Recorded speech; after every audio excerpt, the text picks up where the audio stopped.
Hello and welcome back once again to After the Credits. Today we're talking about Get Out. I've been hearing people ranting and raving about Get Out since it opened, about how it's one of the best movies of the year, it's so good, it's this, it's that. And I won't say that it was bad, but at the same time I don't think it needs to rank up to one of the greatest movies of all time like people are saying. I mean, the same thing kind of happened, again, like I said, with a long time ago when Gladiator came out. I never saw Gladiator when it first came out. I didn't see Gladiator until years afterwards. And I kept hearing everyone say, oh, it's the greatest movie of all time, blah, blah, blah, blah. And by the time I finally saw it, it was just a mediocre film. And I was like, it wasn't bad, but I don't see what all the hype was about. And unfortunately, that kind of falls into this film as well. Not to say that it's a bad film. I enjoyed the story for what it was. But at the same time, I don't think it was quite as great as everyone made it out to be.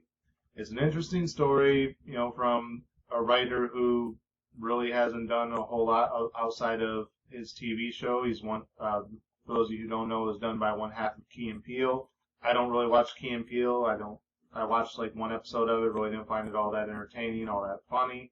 And I think that's more or less that I'm burned out on sketch shows like that. Like, I grew up with Saturday Night Live. I grew up with In Living Color. I grew up with Mad TV, Blue Collar TV, all that shit. And it's just comedy skit shows like that are getting really repetitive. I wasn't a huge fan of the Chappelle Show like everyone else was because it's all stuff I've seen done a bajillion times before. And Key and Peele kind of falls in that too. Is some of it funny? Sure, probably. But same with Saturday Night Live now, there's more misses than there are hits. That, and I don't really understand what people find so humorous about certain things. Like a lot of the memes that pop up on the internet, I'm like, I don't get why people think this is funny. Even something as new as like the Catch Me Outside girl. Okay, yeah, she's some barely educated 13-year-old girl who said something dumb on TV, and people turned it into this media frenzy, and I don't get why. Yeah, just certain things like this don't really make sense to me. So, Key and Peele's comedy, I'm sure some of it's funny, some of it's probably not, but I don't see the appeal to it, so it's not my thing. Now, for this to be one of his first major writing things, this is one of the first major films he's written and produced and whatever else. Good for you.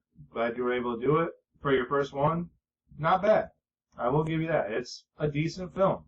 I just don't think it lived up to the hype that everyone's been throwing at me for the last couple of weeks since it came out. Like, there's one guy at my work who's like, oh yeah, I've seen it 5 times. And it's like, why? I saw it once. I get the gist of it. I don't see what the point in watching it repetitively like that is. It's only been on in theaters for a little while now, and he's seen it 5 times, really. So, what is Get Out about? Well, in case you can't tell by the trailer, which sets up the whole movie for you almost, there's a white girl dating a black guy, and she's bringing the black guy home to meet her white parents, who live in a remote suburb, which isn't really a suburb, it's kind of out on a lake, so the nearest neighbor's like across the lake. And do the parents know I'm black or not?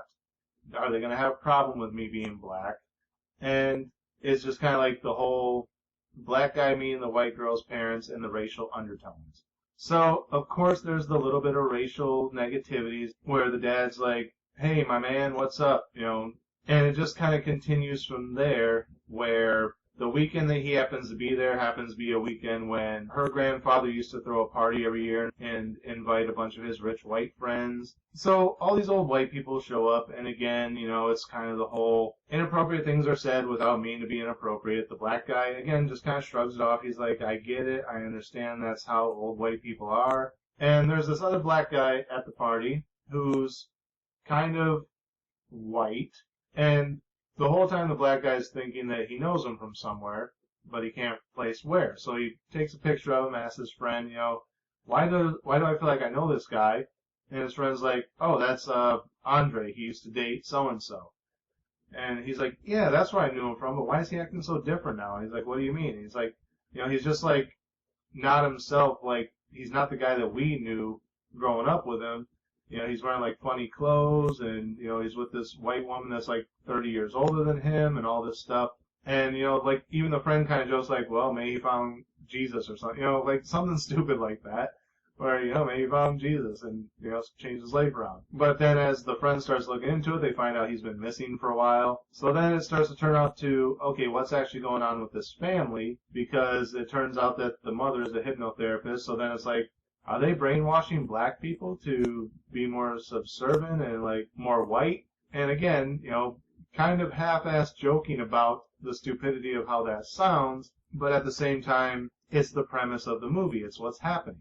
So then, as we go on, we find out that everyone is kind of under this hypnosis, but then we find out that it actually goes deeper than that, that not only are they under this level of hypnosis, but there's actually another darker event that's going on that I don't want to reveal because it kind of is an odd twist in the movie, but at the same time, it's kind of a stupid twist in the movie. Like, it comes out of nowhere, like, where the hell did this come from? It could have just been the whole brainwashing black people for some reason thing, but now you're going this route, and I kind of want to tell you what it is so I can express why it seems so stupid to me, but at the same time, I don't want to spoil the entire film for you, because the trailer does enough of that to begin with. But, yeah, it's more than just the hypnosis going on here. I'll just leave it at that. So, yeah, I'm not going to spoil it for you, but there is a twist to it.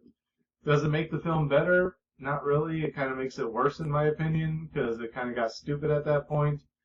But, at the same time, it's there. It's a borderline wannabe horror movie by a writer who doesn't quite know how to do horror versus comedy.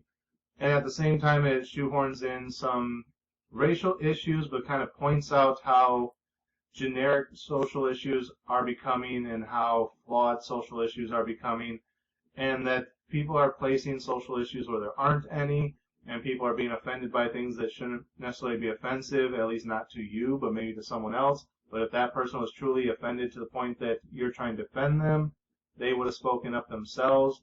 And all you're doing is making the situation worse by speaking up and trying to make it seem like it's an issue for you when you have no place for it to be an issue for you. So I can appreciate its comedy on that level and its social addresses on that level.